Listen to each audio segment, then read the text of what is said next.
ઉપનિષદનો મત એ છે જે સર્વના અતિશય મોટા કારણ એવા જે પુરુષોત્તમ નારાયણ બ્રહ્મ તેનું જ ગ્રહણ કરીને બીજા સર્વેને મિથ્યા માને છે. જેમ આકાશની દ્રષ્ટિને જે બ્રહ્મ સુધી પહોંચ્યા બ્રહ્મ કેવું એ પાછું નથી કીધું ઉપનિષદ વાંચ્યાથી પાછું. બ્રહ્મને સાકાર કીધું છે નિરાકાર એ બ્રહ્મ કીધું. ચાલો સર્વના અતિશય એટલે સમજાવવું પડ્યું મહારાજને કે ઈશ્વર ક્યાં, શું જરૂર હતી? એને કહી દીધું જીવ ઈશ્વર અને માયાના સ્વરૂપને રૂઢી રીતે જાણવું એને અમે જ્ઞાન કહ્યું. અને આવી રીતે બ્રહ્મરૂપ થઈને ઈશ્વરને ભજવા. તે ઈશ્વર ક્યાં? એક તો બીજું બતાવ્યું મારે કે ઈશ્વરજી તમે માની બેઠા છો જનરલ પબ્લિક કે આ ભગવાન રામે ભગવાન છે. આ એકેશ્વરવાદની મોટામાં મોટી પ્રતીતિ એ મહારાજે એક શ્લોકમાં આપી. તે ઈશ્વર ક્યાં? તો પરમ પરમાત્મા એ ઈશ્વર છે એટલે આપણા ઈષ્ટદેવ છે. આપણા બોલ્યા છે, સૌના ઈષ્ટદેવ નથી બોલ્યા. તમે જેને માનો છો ઈષ્ટદેવ ઘનશ્યામ પાંડે, હરિકૃષ્ણ, સ્વામિનારાયણ એ ઈશ્વર છે. આ સંદર્ભ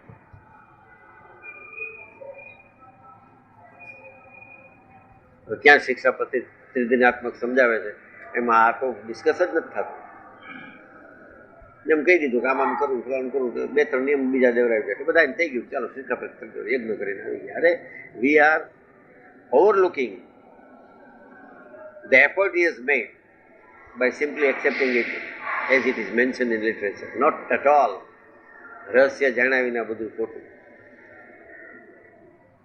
આખો પાઠ કરી નાખીને શિક્ષાપત્રી બેઠા હોય જાય ગણાય ફેરા કરતા લગભગ મોટે થઈ ગયો 30 વર્ષથી એકનું એક રટણ કરતો હોય એને વાંચવાની શું જરૂર? પણ આમ કેરા કરતો ગણતો હોય કે પોતું શું છેલ્લું પાનું આવી ગયું, છેલ્લું પાનું પેલું પાનું જોજો ફાટલા જશે, આમ મૂકી દે જલ્દી, આમ ખોલી નાખે. મહારાજનું જે સ્વરૂપ છે એની જે આપણે અવહેલના કરીએ છીએ, આ અમારી વાણી અમારું સ્વરૂપ છે માટે કોઈ વાંચી સંભળાવ્યો ન હોય તો આને પૂજજો. એને કેવી રીતે રાખી દો પડે તમે રાખી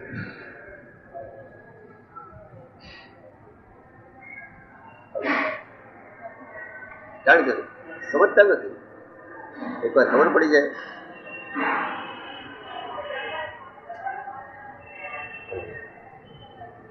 સર્વના અતિશય મોટા કારણ એવા જે પુરુષોત્તમ નારાયણ બ્રહ્મ તેનું જ ગ્રહણ કરીને બીજા સર્વેને મિથ્યા માને છે. જેમ આકાશની દ્રષ્ટિને પાજી બ્રહ્મ કીધા એ સાકાર કીધા. એટલે ઓ બ્રહ્મ રૂપ છે તે જ રૂપ છે. અને મહારાજનું જે તેજ છે એ લાઈવલી છે, કઈ નર્યું કારણ નથી, કાર્ય નથી. કદાચ કાર્ય છે તો મહારાજની મૂર્તિની અપેક્ષા એ કાર્ય છે. બાકી બીજા બધા બ્રહ્માંડો કરતા એ લાઈવલી લાઈફ છે.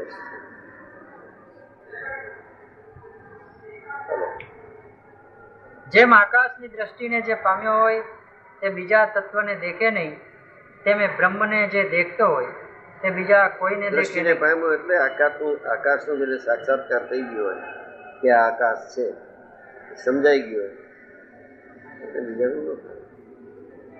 તો મહારાજ કે છે પુરુષોત્તમની દ્રષ્ટિને પામ્યો એને પુરુષોત્તમ સિવાય બીજું કાંઈ ન પાસે. આ અર્થ છે પુરુષોત્તમની દ્રષ્ટિએ પામવું.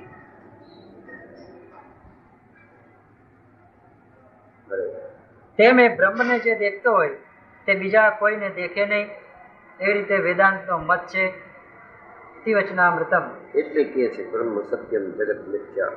વેદાંતિઓ બધા તમને જરૂર ન હોય તો તમે બોલી શકો છો. તમે મહિમા યથાર્થ જ જણાય તો ધૂન બોલાવી શકો છો ને. સ્વામિનારાયણ બધા કંઈ ચાલ ભેગા થયા હતા એ કંઈ બધા મહિમા જાણવાવાળા છે. ખબર નથી શું છે મહિમા હોય લીધા કરે છે, બોલા કરે છે. નોટ શંકરાચાર્ય એ છે અહમ બ્રહ્માસ્મી વાત બીજી હોય, એની સમજ બીજી જ હોય.